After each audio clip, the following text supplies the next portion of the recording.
La cérémonie de 2012, elle était extrêmement intéressante et j'en reviendrai aux médias. C'est une des rares cérémonies depuis un demi-siècle qui a été entièrement diffusée par la presse. On a pu suivre en direct l'ensemble des cérémonies pour un anniversaire qui était important et qui fait partie de ces anniversaires qui nécessitent régulièrement de relancer cette amitié franco-allemande. On a peu employé ce terme jusque-là. Mais dès le traité de l'Élysée, le mot avait été prononcé. Et il avait été prononcé au-delà même des caractéristiques économiques, culturelles, de tout ce qu'on voudra. Les deux pays devaient se retrouver au terme de ce qui n'était pas seulement une collaboration, mais bien une amitié.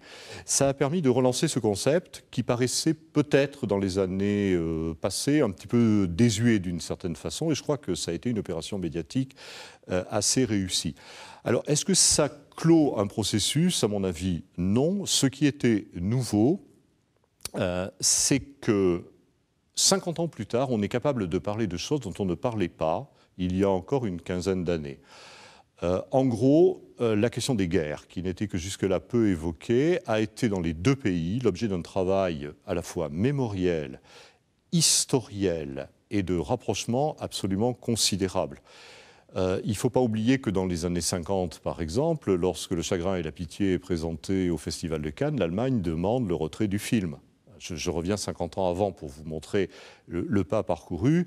Là, on est dans un processus où l'on parle librement en Allemagne et en France des problèmes des deux guerres. Un président allemand s'est rendu entre-temps sur les plages du débarquement.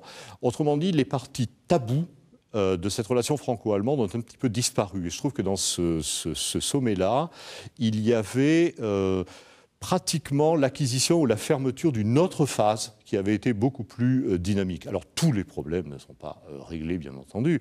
La crise a aussi laissé des traces dans la relation franco-allemande et a aussi tendu un petit peu l'espace privilégié qu'entretenaient les deux pays.